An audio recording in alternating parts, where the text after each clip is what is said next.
Hello, everyone, and welcome to this spoiler review for The Crown, episodes 6 through 10. I am the Outlaw John Roca, joined as always on these Crown reviews by the great Laura Kelly. How are you, Laura? I am doing amazing. I'm ready to wrap this up. This will be really nice. We had, 10 episodes, split it into two little reviews. It's Yeah. perfect, I think.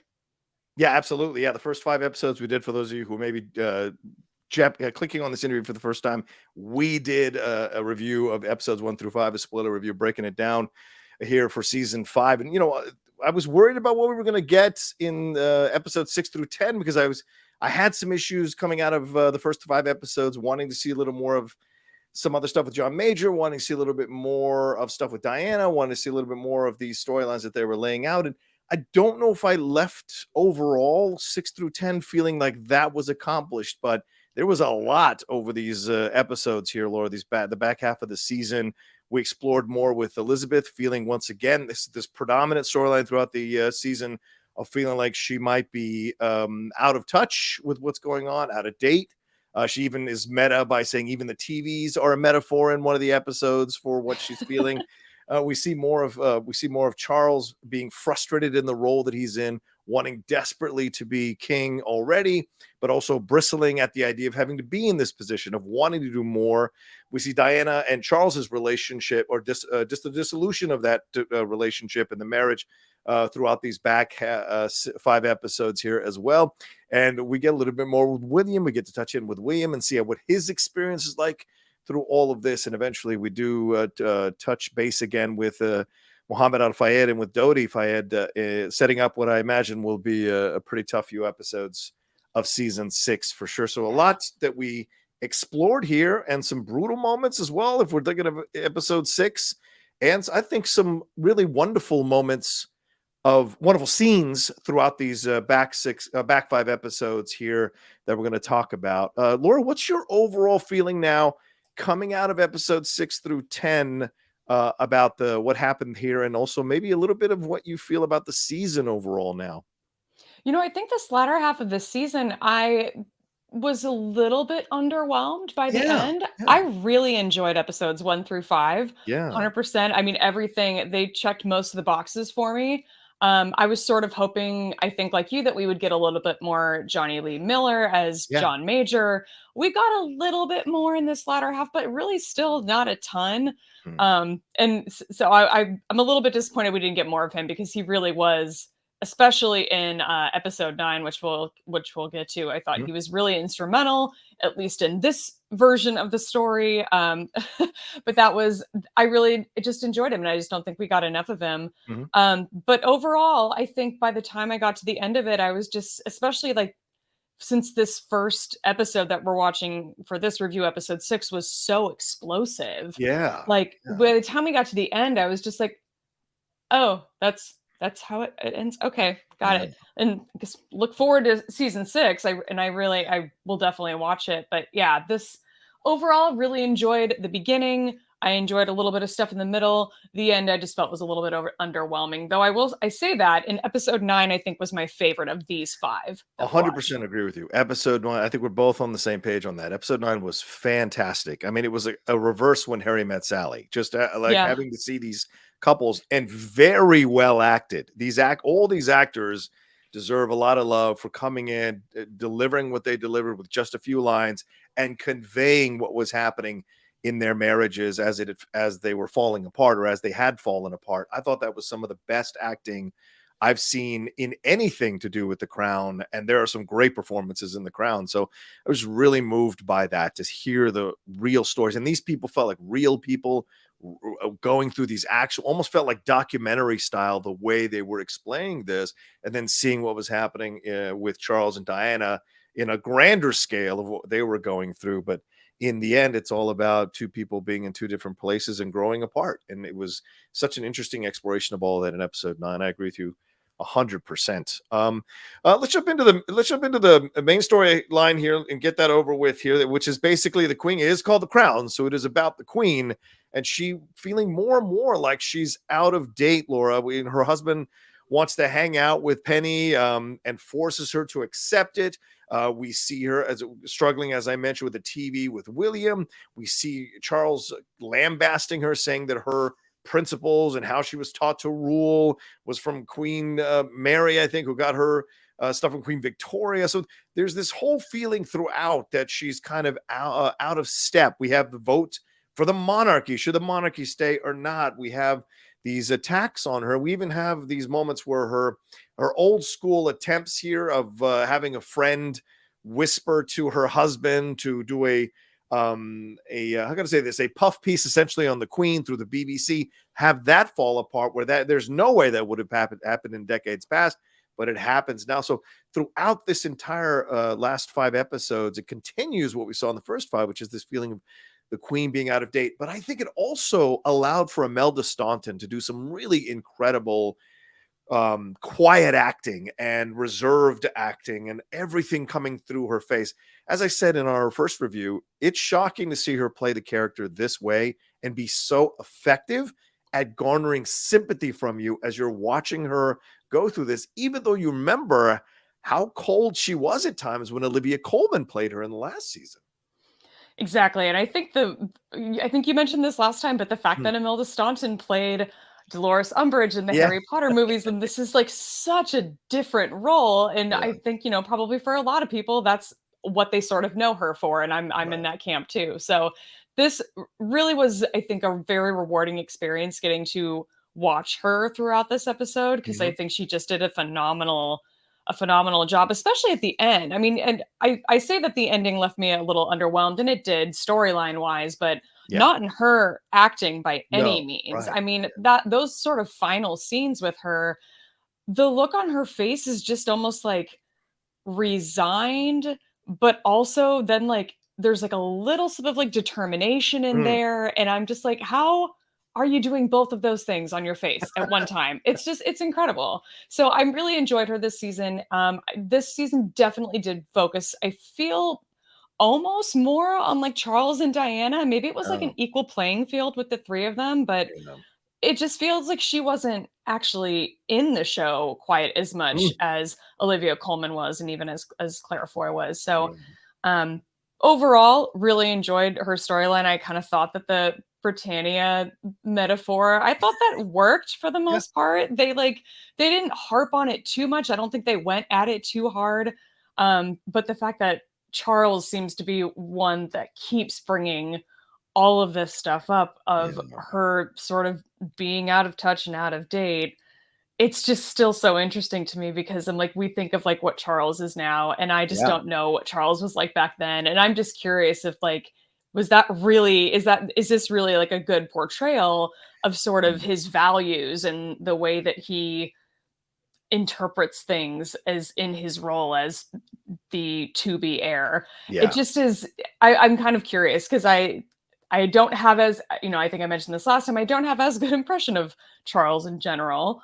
And this show definitely shows him, I think, in a much kinder light. I've heard a little bit of criticism in that same way, so I don't think I'm the only one that thinks that, but I think this is definitely a more flattering portrayal of him than it could have been. You're saying criticism, like people are saying that it's too lenient on Charles. Is that what you're saying? Yeah, I'm kind of in that camp, because Peter Morgan certainly has an opinion on Charles, because this is the second project he's done surrounding the monarchy where Charles is again nipping at his mother's heels. He does that all through The Queen as well, that movie. And we recently covered it on the Cinephile, so it's fresh in my mind how he is portrayed in that movie. And Peter Morgan does it again here, portraying him in the same way. So it's pretty much common knowledge that he was chomping at the bit to be king and felt he should have been king, and his mom should have stepped down, and was always kind of pushing this idea. I don't know if I came away, and this is, I'm not the right person to do this with, but I don't know if Charles came away being sympathetic to me. I actually kept saying every time he was complaining or whining about something, you never should have cheated on her. You never should have treated her like shit. Like, I just kept thinking that in my head, and that's my overdeveloped sense of justice in that way. But certainly the show did try to show a little more understanding for Charles and give us the choice to feel sympathy for him or not, with the Camilla Parker Bowles stuff, which I think was put in at the right amount, but also the other side of it with him and that scene with him and Diana, which I think is one of the best scenes of the Oh God, yeah. series, or the season rather, is when they're after the divorce. So yeah, I hear you for sure that there's more. We'll get into that in just a second. What I really liked about also with the Elizabeth stuff at the end there, both of us have watched all seasons of The Crown. Her walking through the rooms there at the end, the same rooms that she was there with as Claire Foy and Matt Smith when they were kind of having the discussion about becoming married and what it would take and what it would entail, to have her walking through those same rooms now, having looking at the stamps, seeing the old images of themselves, obviously on purpose to give you a memory of season 1. I thought was a really nice bookend, which makes me wonder where you're going to go in season 6. Like what are we going to explore in season 6 here with Imelda Staunton? What is she going to become more active as the crowd, as the momentum of opinion for her starts to turn back into her favor? Will we see a more reinvigorated Imelda Staunton and a more active Elizabeth in season 6? Because I agree with you. She definitely shared the stage with Charles and Diana in this season for sure. Yeah. Let's focus real quick before we leave the Elizabeth storyline. That episode 6, we need to talk about that episode 6, Laura. I mean, what a brutal, harsh beginning, going all the way back to Nicholas and Alexandra and her families. Are Nicholas there and seeing what happens between them, and that, of course, connects up into what's going on in the show at modern day in the show, not modern day now, obviously, with Philip discovering this connection to the past, connection to that situation, and almost creating more of a division between him and Elizabeth. And this, it all leads to that ending where she's playing with the dogs and he's sitting at his desk, and basically confirming that they're both on two different, and create space for each other to do their things. But it's a marriage of almost slight convenience and maybe not love number one. What do you think of all this episode 6? Well, all of the content at the very beginning, I mean, was just it really kind of threw me for a loop, because we had just come off of, the first 5 episodes of this, and then all of a sudden we're seeing, like, I think some of the most violent scenes we've ever seen 100%. in this series. Really, really, especially, I mean, with the bayonets and the teenage girls, I mean, that was just brutal. It was just awful. So that was really, really sad. The jumping back and forth a little bit back to the 1917 scenes, where we're sort of trying to get an impression of what how the Queen is sort of interpreting all of these events. Yeah. Even King George is like, he's kind of keeping it together too, in a way where it's really hard to read kind of what is going on. And Elizabeth even says it to Penny later, like, their job is to not show any emotion whatsoever on their face. And I mean, essentially these two actors in the 1917 scene certainly did that. I will note that Richard Delane, if that's how you say his name, played King George V. He plays Davos Sculdron in Andor. Yes, so we got some Star Wars crossover, which is fun. But I really like where this episode as a whole goes with Elizabeth and with Philip. I think this is a really interesting journey. The fact that he is sort of questioning her in some of the scenes of, like, do you really not, like, you didn't ask these questions, these follow-up questions? You're not curious about this new exciting development in science that is DNA? Like, this is just isn't interesting to you? And he sort of reveals later, like, I am not being fulfilled in this marriage, and I'm starting to get very disenchanted with all of this. And the fact that he actually says it out loud and admits it, that he has felt lonely, I'm like, well, at least he's being honest. I mean, at least he's not holding that back. So that's at least something in his favor. But I mean, some of the fact that he asked her about the DNA analysis and why she didn't get more details, I'm like, if you ever worked for, like, a CEO of a company, like, they're not details people. They're just not. She's like the CEO of, like, a whole ass country. So, like, what did you expect, man? Like, she's got a lot of other stuff on her plate. She doesn't have time to, like, get into the intricacies of, like, how did we get to this point in science? So back off, Philip. I mean, she was willing to do what Philip, and then it's the thing that's so interesting too, because later in I think episode 9 or episode 10, when she's having the conversation with Diane, I think it's episode when she tells her about the interview, right? We'll definitely get to Martin Bashir in the interview. she almost holds it over Diana's head that she's been married for 43 years because they're about to celebrate their anniversary, right when Diana's telling her about the interview that is going to come out. But we know that marriage has not been a happy marriage, has not been necessarily a great marriage from season one. Yeah. Philip has bristled at having to subdue his impulses, his desires for things. And of course, there are a lot of rumors that he indulged in dalliances, and Elizabeth just kind of swallowed that because that was at the time what was expected, and she had a bigger duty. And whether you agree with that or not, of course, is your own personal feeling about it. But certainly there were elements of the relationship that have been touched on numerous times throughout all 5 seasons, where Elizabeth has had to swallow her pride or had to make adjustments for Philip because Philip has felt constrained by the monarchy. And it's ironic that he can't understand how his son, or she can't understand how Charles feels constrained by the monarchy. And certainly this has been a prevalent tone because her sister as well being restrained by the limits of the monarchy. So just an interesting thing how this all gets passed on and all gets experienced, yet there isn't necessarily understanding about it all, even though we did get that one great scene in the first half of season 5 between him and her and her sister kind of coming to terms with things. So, but yeah, you see that through. And Philip, I really hated him for asking her to be like, you need to accept this and you need to be friends with Benny and I need you to make this public because I don't want people to make these questions. I found that to be, man, that's just such an interesting thing to ask of someone who is your partner, to be okay with a younger woman, keeping company with him, so Elizabeth deserves a great amount of credit for having the strength to be able to accept that and do that for him, so very interesting ending to that episode for sure. And I agree with you, so brutal. Let's move on to Diana and Charles here a little bit more. Episode 7, No Woman's Land. That was the episode where we explored her relationship with Dr. Khan. What did you think about this? I mean, Diana, throughout this back half of the season, she seems a bit inconsiderate, a bit flighty, a bit desperate to talk to anybody, to cling to anybody, because she feels so lost in this terrible situation that she's in. And at times she, I don't know, crosses the lines. I mean, her acupuncturist's husband is having open heart surgery, and she immediately wants to talk about how hot the doctor is in her eyes. So what did you think about this whole episode here with Diana and the relationship with and the relationship with Dr. Khan and what goes down with that?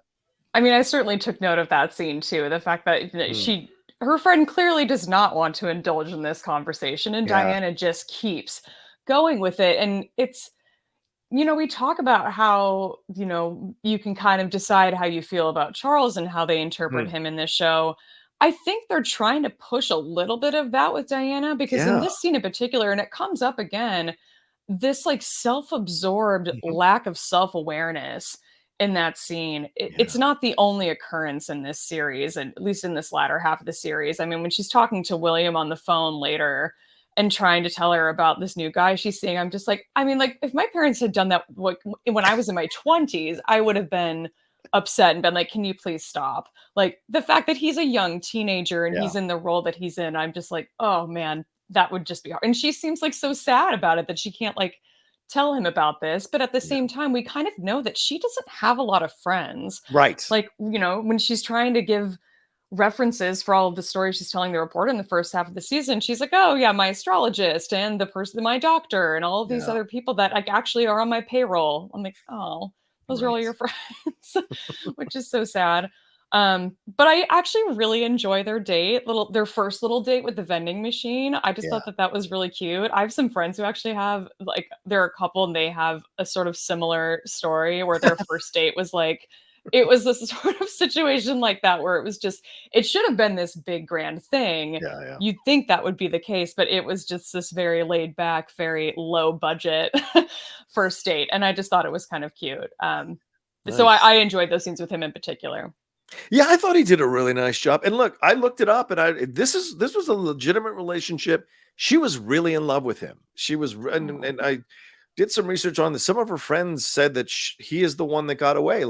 She really wanted him to love her and wanted to have this relationship with him. And she was head over heels for him. And this is the general consensus of the people who are close to her when they speak about that relationship and talk about the fact that and the reason it broke up was we saw that after that interview, it was just in the end a little bit too much for him, but also his family wanted him to marry a Pakistani woman. So there was the pressure of yet another family not accepting her for who she is because she's not Pakistani, because you don't understand the monarchy, because and I can't imagine that was a comfortable situation for her to be experiencing yet again for someone that she loves. But I thought that it was very cute, their relationship. Yeah. What you could tell, she was like desperately needing someone to cling to, and him like rejecting her initially with the kisses and stuff, and him saying like, why do you want to date someone like me? I'm nobody. And she's saying, I am nobody, and I've already dated the prince. I've already dated a prince. I want someone real and grounded. And certainly Dr. Khan is still practicing, still a successful person in the medical field. So it was a thing that happened with them for quite some time until eventually it ended. But I thought it was a nice window into seeing where Diana was at that time and how she seemed to really want something to work for her. But we were constantly seeing these situations not work out with her. And sometimes because of her own, like the idea of her being this popular figure, sometimes when you court the media or you create a narrative or you have PR people or spin people or publicists create narratives, the other side of it is that the media wants to have more of you, wants to have more pieces of you. And certainly we see that here. She deals with this relationship for sure. What did you think about what do I want to go to? Charles and Diana, I guess let's go through that whole situation. What did you feel about how it all ended up? Obviously they were sniping at each other when William is going to sign at Eton and whatever. And we see them going at each other constantly. And then we end with this conversation in the kitchen between them where we glimpse the possibility of a reunion. And I don't know, Laura, how many relationships you've been in, but that conversation after it's over that, can find some kind of common ground, maybe be friends again. But it just blows up right at the end there because Charles doesn't understand where Diana's coming from, and Diana at times doesn't always use the correct tact in approaching Charles with some things, and it ends up ending in a bad way, and fantastic performance by Elizabeth Debicki, her pounding the table and crying. I was like, wow. So what do you think about how they portrayed the Charles and Diana, the dissolution of this marriage as it was going along through the last 5 episodes of this season leading to that scene? Well, at least the scene in episode 9, I thought was really well balanced overall. I mean, we kind of the way that they built up to all of it. I mean, at the end of like the divorce proceedings, when each side is like cheersing or toasting with champagne, I was just like, man, that's sad. Like that's really devastating. I mean, I know like everyone's going to get paid out a lot of money for working on this divorce, but that was just devastating.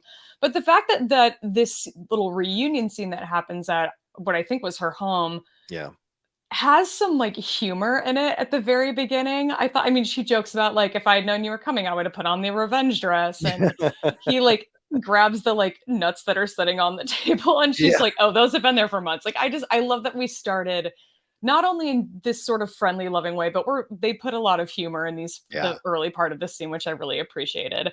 But the fact that it then explodes into this thing, I mean, it's really, and it kind of starts with them being like, let's just lay it on the table. Let's have a real conversation. We've been making small talk. We made scrambled eggs. Let's get into it. And you had to have known where it was going. I mean, they both had to have known. But you're right. I mean, the fact that it's not even her delivery. It's actually the things that she says that just don't come out right. And she kind of defends herself. She's like, I didn't say that you'd be a bad king. I just said that you'd be happier doing something else and that this is going to suffocate you having to do this job. So because she knows him, at the end of the day, they were married for multiple years and had to spend a lot of time together. It didn't work out and it ended very sadly. And there was a lot of sad in the middle of their relationship too. but they still know each other really well, and they really know how to push each other's buttons, and you see that in this scene in particular. Yeah, and the thing is, which is really hard for Charles, she's not wrong. And Yeah. the thing that was fascinating about the portrayal of Charles throughout this season, and it was the fact that he was constantly bristling about being subject to the restrictions of being heir to the throne, but then he was constantly trying to passive aggressively hammer his mother out of her position as queen so he could be king. As if that was going to solve everything. He'd be even more constricted as king because that's what Elizabeth suffered through. Elizabeth has suffered through the fracture in her relationship with her sister, the fractures at times with Philip, the fractures with the kids, all these things, that the stuff with Diana, like the stuff with the public. She has suffered through those fractures and kept a solid foundation to lead the country through. It wasn't for her ego. And this seems to be with Charles, him being king is for his ego. And so when Diana tries to explain that, she meant like she knows him. She knows he won't be happy being king. He want to do other things. And he even says that earlier in the season, how he wants to, men of my age would accomplish so much. I could be doing this in business. I could be doing this and other things, but I have to stay here connected to the monarchy. So this, I guess, two ways of looking at his situation and vacillating between both whenever it's convenient for him to play victim or to want to play the person who is offended by things, I thought was fascinating because Diana wasn't wrong. It's just that he didn't want to accept that Diana was right about him and then got upset about it, and felt that she was embarrassing him in a public manner, You certainly hit the nail on the head when you said ego. That was, yeah, Yeah. that definitely nails it. The fact that he was pushing and pulling the entire season of wanting to be king, but wanting to not be restricted. Yeah, it's Yeah. great. And it's all just ego for him. Yeah, he wanted his cake and eat it too. It's a little bit of his privilege there, wanting to do what he wanted to do, and then get what he wanted, but then wanting to change everything once he got what he wanted. And that's not how it works. That's Nope. not how it works. So, but we'd be remiss not to mention John Major finally having something to do this season, negotiating this divorce between them. Laura, when the Queen said, "Well, you did such a great job with Northern Ireland," I was like, "What? How can you compare that to this divorce?"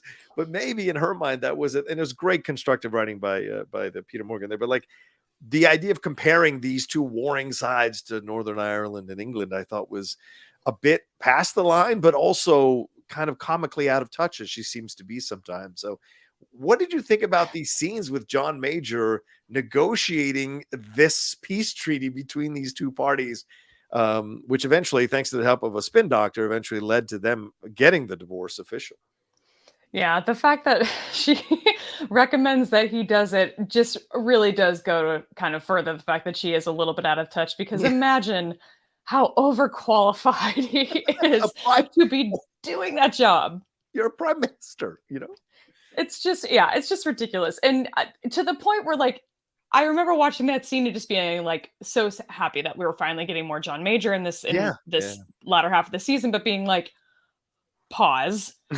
Did this really happen? I need to know right this second. And as it turns out, it sounds like there's no evidence that that is actually how it went down. Right. Which is too bad because it kind of makes for a cute story, Hmm. which is why they did it in this in this show. I thought they actually played it out really well. I think that this show in particular shows him in probably the best light, and it's Yeah. actually really to the point where it's actually very sad. His like sort of final moments where he's having, that moment with the Queen before Tony Blair comes in, it's just like, oh, I'm kind of sad to see him go. It just but yeah, the fact that he was the mediator for the divorce, I'm like, that's like me asking the mayor of Chicago to like come with me to get my driver's license renewed. Like it's just like there's a disconnect happening there. That's a Yeah. little bit crazy.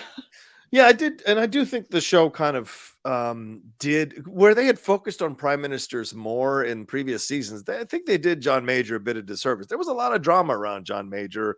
He had some financial issues pop up. He had some corruption accusations going on during his reign. There were some issues that went on with him and his party losing touch with the people, which is why they were so destroyed by the Labor Party when Tony Blair came in, so there was that kind of stuff that was going on here. So I do think the show didn't dive into that as much, and maybe they couldn't because Charles and Diana really sucked up a lot of the air of this season, and rightfully so. That is the big story.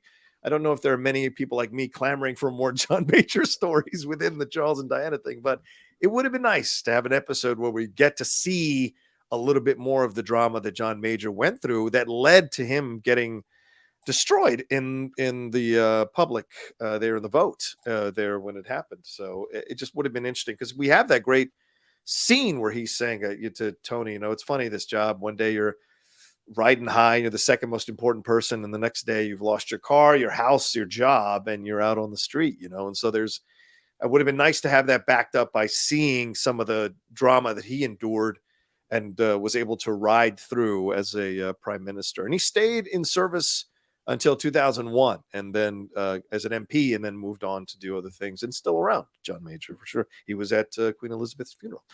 All right, let's move on to another one of the big storylines here throughout this back half of the season, Laura, and that's the interview that Diana does for Panorama there. Martin Bashir tricking her into doing this interview by falsifying records that people were being paid around her who were connected to her husband, connected to her, and even implying her brother might be on the take at the end there when she was hesitant about doing the interview.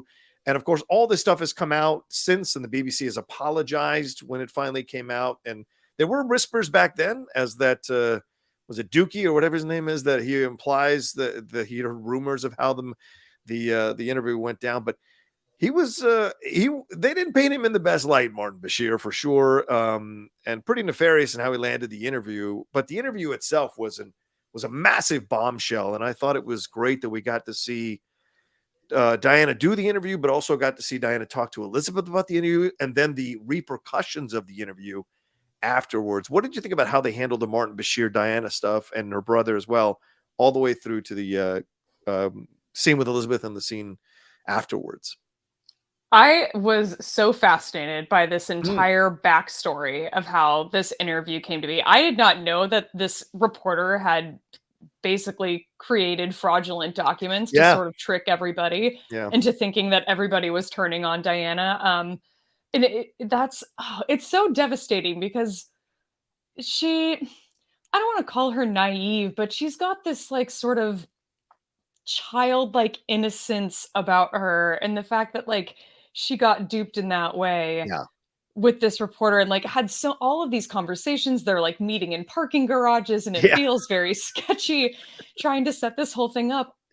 Ultimately, I mean, it being as successful as it was, it's great that it had the ending that it did, but that is, I just had no idea. So it was really fascinating how they wove that story in and out, and all the stuff with her brother. I mean, we didn't really get any of the information about like why her and her brother haven't talked in 2 years.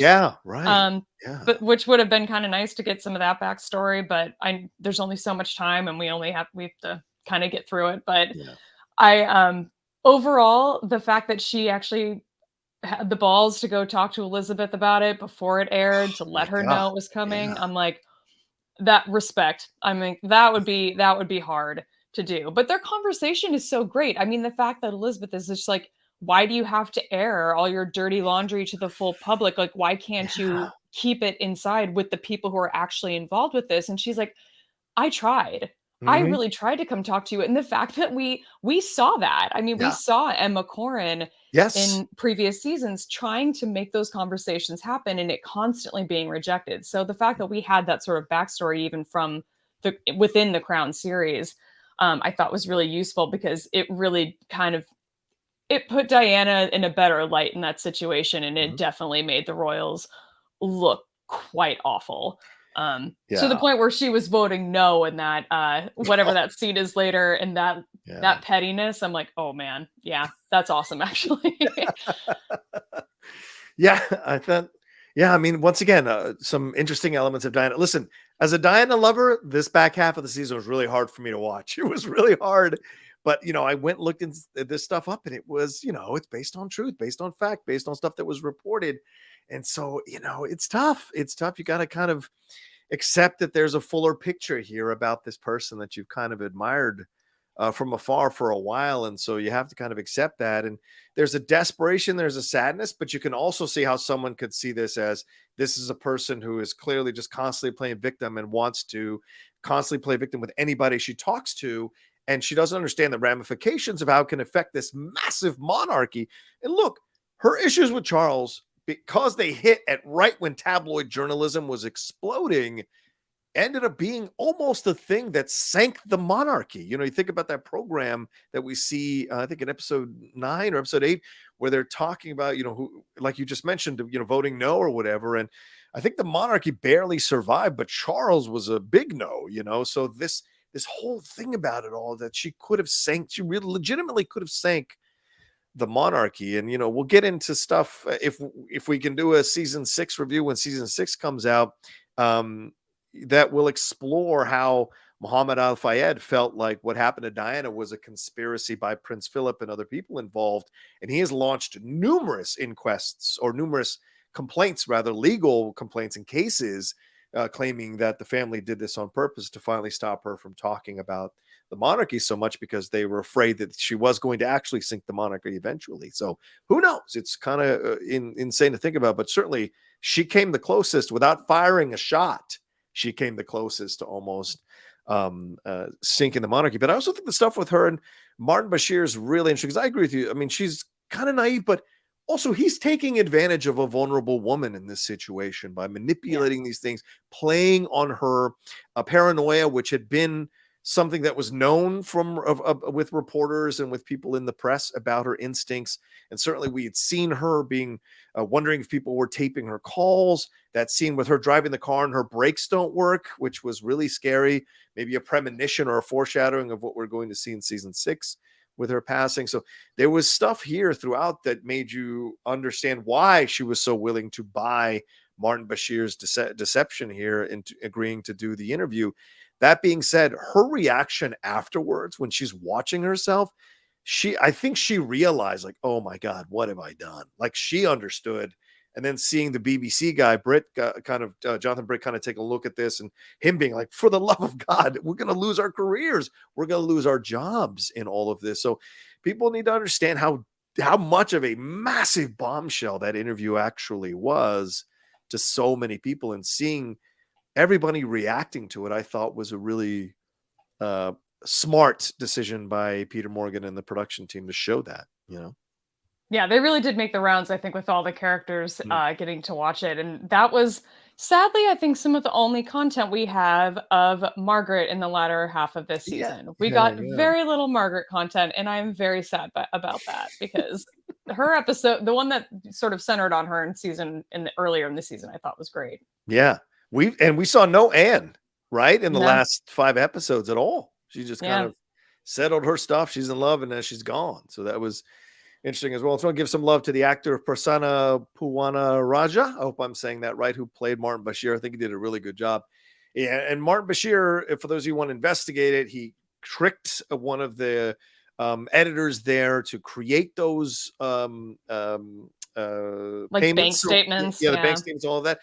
It tricked them into doing it. He and the person who created did not know he was creating it to help in this deception. When he found out about the fact that Martin Bashir had used it, he went straight to the BBC, and that's what started the ball rolling. And there were accusations from other publications at the time, but it never really bore fruit until the last few years.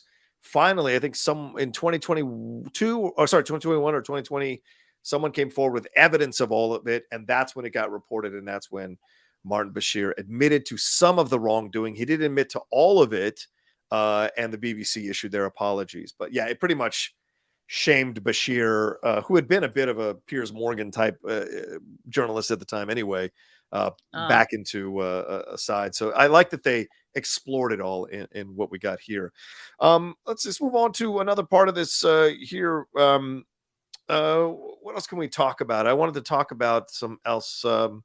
Oh, well, no, have we talked about everything? Wait, we couldn't have talked about everything. You had mentioned Muhammad Al Fayed, and I Yes. wanted to bring Talk up about one that. point, Yeah, please. at least I guess kind of 2 points really with them, Mhm. because we have Dodie a little bit in this latter half of the season Yeah. too, and I was very kind of confused with this execution Mm. because he I don't know, and it's the same with Muhammad too, because they're just not kind of consistent in how they portrayed him. I mean, like, Yeah. Muhammad's this great, like, first he's big racist, and then he's this great guy with Sydney, and then he's trying to manipulate Diana into, like, coming on vacation with him, which I assume is probably just for publicity. But he also, like, Yeah. charms her at the polo Yeah. match. Like, it's kind of not. And oh yeah, we also see him like hating on his son's new girlfriend. Like, Yeah. it's so back and forth with this guy. Yeah. And with Dodie, I mean, we didn't get a ton of content with him in the first half of the season, but he kind of came off as like a good guy, Yeah. guy determined to sort of prove himself. Um, and then the fact that we sort of see him like whining about like, oh, can I get the jet this weekend? And oh, I want you to meet my girlfriend. And then he's all upset that he doesn't like the girlfriend. And then he's doing coke on the airplane. I'm just like, Yeah. my God, like it's just so back and forth. I was getting a little bit of whiplash with these two characters in Yeah. sort of what I was supposed to be thinking about them.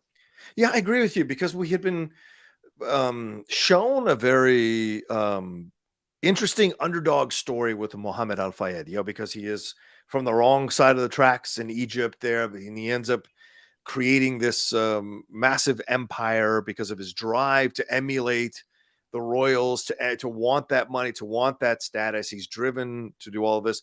As you said, we see him be racist, but then he changes when he finds out who Sidney Johnson is, and they become these incredible friends. And then the next time we see him, you're right, it's just this weird kind of stuff with his son, who had been kind of his friend, how is it connected to him?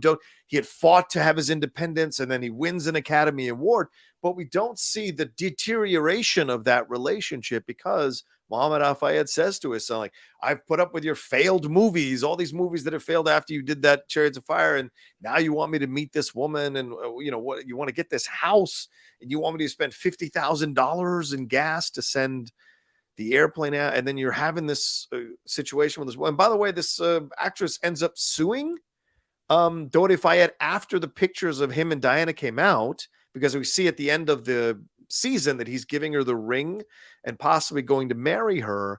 And she hires Gloria Allred, and you can find this press conference on YouTube.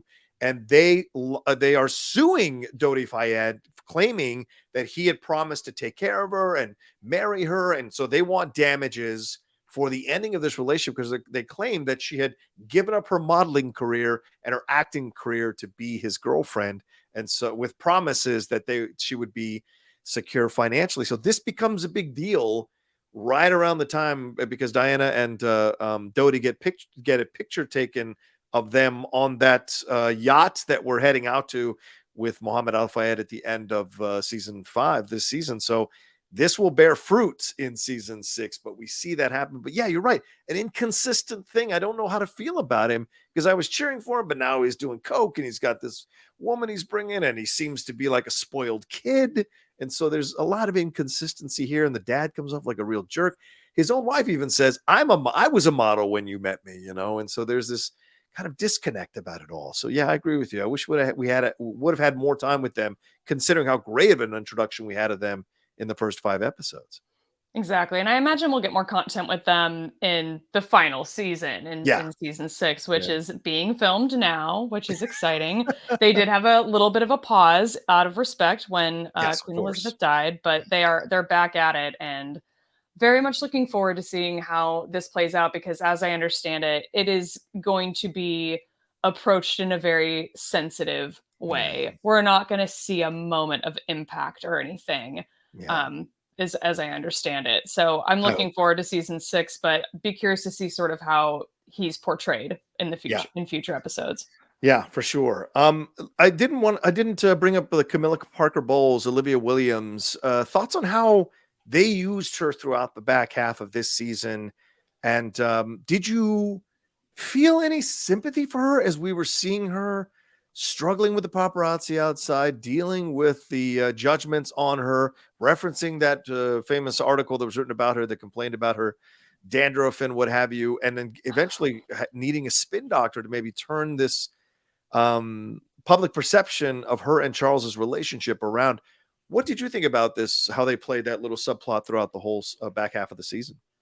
I really kind of do feel for her. I mean, at Oh, least this okay. portrayal of her, Yeah, like, you sometimes you just can't help who you love, and the fact that they were so young, yeah, and they kept that relationship going even when they really both shouldn't have. But yes. it's sort of been this thing that endured, and I did kind of feel bad. I'll be totally honest, and the fact that they hired this spin doctor and she doesn't want to use the word queen, she doesn't want to Yeah. talk about getting married to him and legitimizing the marriage, and I don't know how any of it really went down in real life. I just Mm, have what the media portrayed of it, but the fact that gave her a sort of fair shot, I think, in mm, this show too. It was a balanced kind of portrayal because yeah, we do know that she was basically cheating on her husband, lying to her whole family. yeah. And it was probably hard to sympathize with her in some of those scenes, but by the end of it, I mean, that was I kind of felt bad for her. Mm. Honestly, I'm kind of getting the vibe that you didn't though. Yeah, well, no, because I'm not the person to do that. I'm not fair in my and I'm very aware of that. Like I'm not fair about it. I'll never forgive him and I'll never forgive her. And it's stupid. I don't know them personally. I don't have a connection to them personally, but there's something about the timing of that story when it all happened, the idea of cheating and consistently cheating. And you have children with this man and you are consistently openly cheating on him with the heir to the throne. So there's no way you can really hide that. Like, I almost feel like you deserve all that you get in terms of bad publicity and in terms of people not hating you, but people hating you, but they did eventually find a way to turn it around because when he was named king, obviously, and when he ascended to the throne, a lot of people felt like the Camilla Parker Bowles thing was kind of put to rest. When she was made queen consort, it was kind of put to rest because they legitimately love you. Like you said, Laura, they legitimately love each other. And sometimes there's a lot of drama when two people actually find themselves and they're with other people. It happens. We've seen that with the I hate to say this, but the Leanne Rhymes, Eddie Cibriani thing, like they're still together. And there was a lot of drama around those two and everything that happened with those two publicly and what have you. But they clearly were in love. They clearly fell in love. They clearly were the right people for each other. And sadly, they had to shatter two other marriages to make that happen. And it's the same thing here. So I don't know. I'm working hard on trying to be a little more understanding of what that situation might have been like instead of vilifying them for pursuing it in the way that they did. Because morality can be a sliding scale sometimes when it comes to love and all of that. So, I don't know. I'm just saying it's I tough think enough. that's a fair assessment, I Yeah. think. All right. All right. I don't mean to be. I'm not trying to be mean to Camilla. I'm sure, she's a human being. But I don't want to leave the season without talking about episode 9 a little bit more. Laura, what were your feelings about this? As they used, we talked about this as our favorite episode. Let's talk about a little bit more. Did you like the way it was constructed, starting out with these regular people going through their conversations about the dissolution of their marriages or the dissolution of their love and the different places each of those people were at, how it seemed to be the men were still in love or still wanting to keep the relationship going, but the women were just kind of done with it for different reasons on each one. And where it's the reverse, where it felt like with Charles and Diana was still very much in love with Charles. I think if Charles publicly said, you know what, I'm done with Camilla, I'm recommitted to my marriage, I bet Diana would have stayed with him. And so it's just a reverse here. But what did you think about how they use this as a construct to end up in the courtroom there again, the same courtroom we've seen throughout that whole episode, to have the final divorce papers signed between Charles and Diana? I liked bringing that element into Mm, this show. Honestly, we spend so much time with these people that are so high up in society. It was yeah. kind of nice to come down to the ground a little bit and kind of see what's going on in the real world. And we got a sense of that, I think, in this episode, and got a sense, I think, of, I don't know when the concept of divorce started to become kind of Mm, more acceptable, I guess, but was it maybe around this time that it's just started to be more common? I'm like, when did we get to yeah. the point where it's like, well, 50% of marriages end in divorce? So, but it was hard to watch some of those Yeah. couples portray Oh, and talk about their issues. It was kind of sad. yeah. I think the woman who had the lorry driver, truck driver for a husband, her Oh, crying, right? that was devastating, right? Because she's basically saying, I would have stayed with you. I gave you options. If you could have just not been so paranoid about us not having money, we could have still been together. And in the first one, having the guy say, it's a shame because I still love her, and her taking that pause and taking that in and just saying, no, I can't. Yeah. And it's like, oh my God. And the other one, you can understand she was young, he was older, she wanted to prove some things to her family or whatever. And that's why you got to be real careful when you're getting together with somebody, when you're going to marry somebody. You got to investigate everything to make sure it's the right decision, but young people run into it all the time. Older people who are desperate to have any kind of companionship jump into these relationships too quickly, and stuff can end up like this. So, it was really well written scenes and incredibly well acted scenes, as well.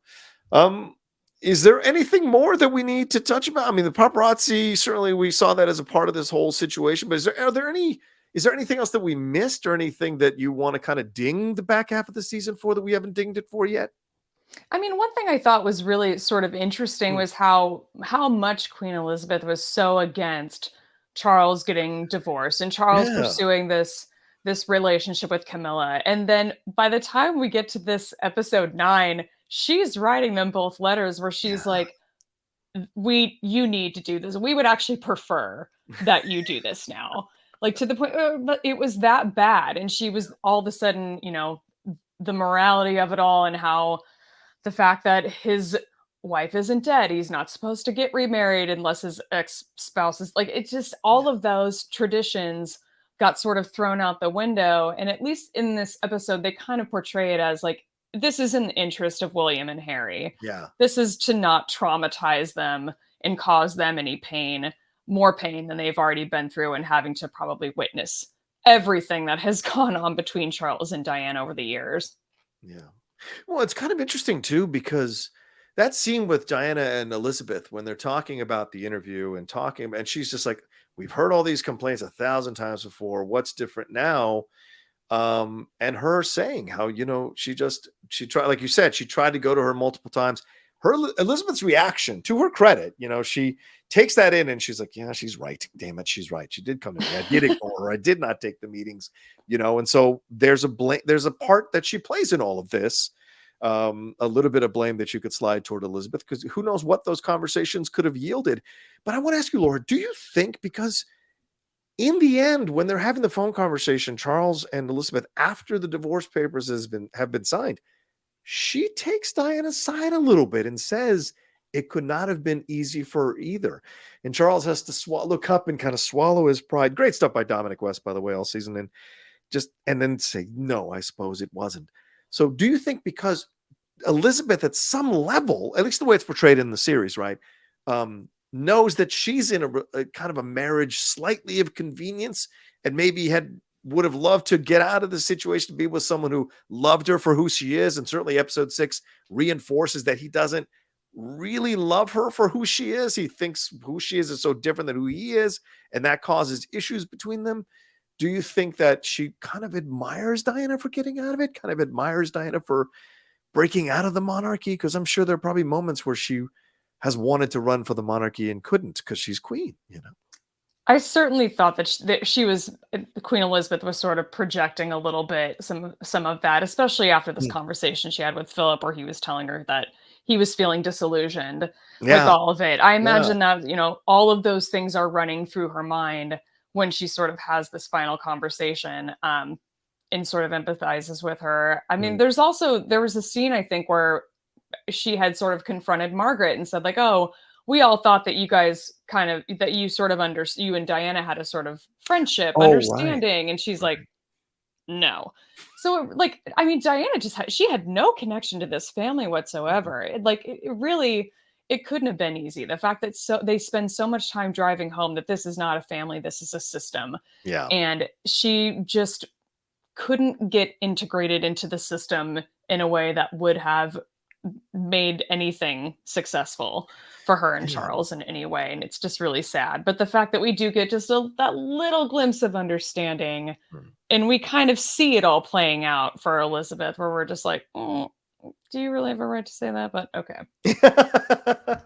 Well, and I think that's why those scenes with her in the finale of this season, walking through Britannia by herself. She's not with Philip. She's by herself. A cavernous, empty, almost ghost ship, kind of walking through it all, reliving the happier moments, reliving the possibilities of what was to be, and then realizing the reality is that all of these people were damaged by the monarchy, damaged by being a part of it, damaged by being within it. And the ones who got out, Sarah Ferguson was certainly vilified for a long time and ridiculed for a long time. Diana sadly passes away. I don't know what happened to Prince Anne's husband, but certainly the people who came into the sphere, at least the first wives or first husbands, got out, and got divorced and got out of that situation. But she, of course, she's queen. She stayed in, but it felt like she was, it was a melancholy, bittersweet trip into a place that had been a source of happiness for her, and was now a source of sad memories of what could have been, and the potential and the joy of being young. And now that she's, of course, older, there's a sense of it all just didn't quite work out as well as I would have liked, Well, the way that they cut in some of the scenes of Diana packing for a holiday and heading out and heading towards happier times, and Elizabeth is just sadly strolling through the ghost ship. I mean, it was fun and interesting the way that they constructed the last part of the scene. They also, some of the camera work I thought was really interesting when they were actually in the ship. I mean, there's a lot of very slow zooming in and out. It almost feels like a sort of inhale and exhale as this sort of the whole season comes to a close. I think it worked really well. Yeah. And that was Alex Gabassi who did the last episode there, decommissioned in the direction. So credit to him for what he was able to do there.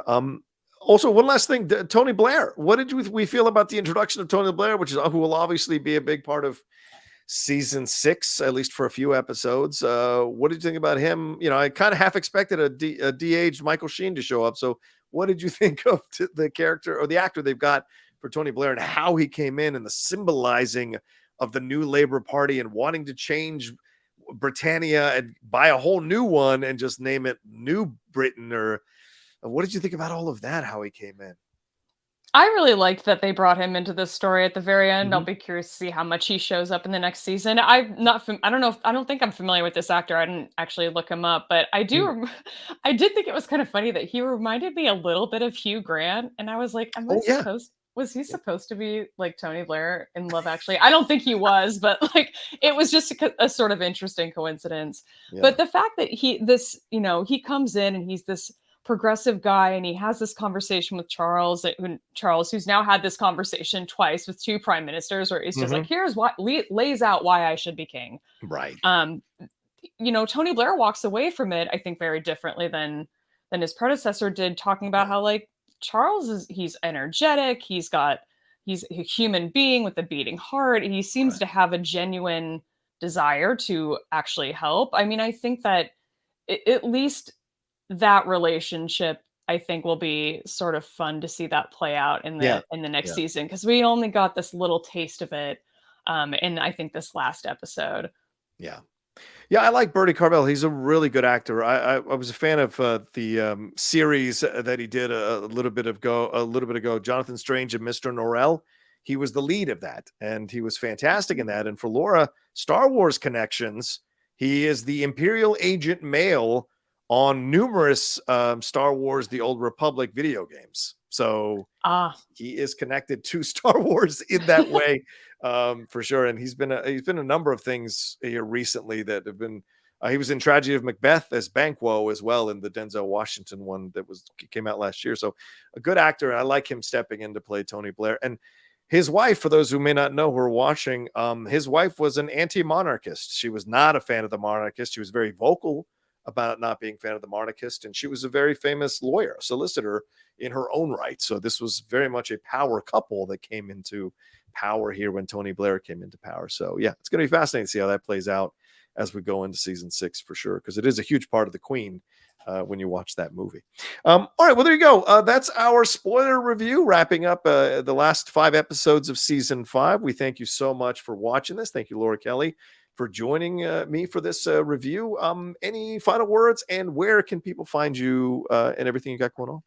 No, thank you so much for having me. This was fun. It was nice to sort of get back into the groove of the show. And no confirmation yet, I think, of when season 6 comes out. I know. It's rumored late 2023, early 2024. So we'll see. But it's very exciting that many of the adult actors are returning for their roles. But I think they have cast older actors to play William and Harry, and Kate Middleton has been cast as well. So that'll be fun to watch. You can find me on Twitter, mostly talking about Star Wars at @shutup_Laura. And the other show that John and I host right here on his channel is called The Jedi Way. Yeah. We talk about Star Wars a lot on Geek. I get to talk about Star Wars a lot with them on Geek Buddies. And the podcast that I host with my friend Alice is called Force Toast, a Star Wars happy hour. And she and I just drink wine and talk about Star Wars. You can't ask for a better thing to do in life for sure. As for me, you can see right there on the screen at The Rocha Says on Twitter, Instagram, and TikTok, the Outlaw Nation on Twitch. And please subscribe to the channel down below as we try to power to 25,000 subscribers as soon as possible. We appreciate it. We're so close. So please subscribe down below and hit that bell button as well. And if you'd like to support all we got going on here on the Outlaw Nation and support the great co-hosts that get to come on, the great shows we do here, head on over to the Patreon, patreon.com/John Rocha. All right, that's it for the Queen. Oh, sorry, for the Crown season 5. I mean, it's really the same thing. We appreciate you all joining us, and we'll talk to you next time with another brand new spoiler review here from the Outlaw Nation. Be well.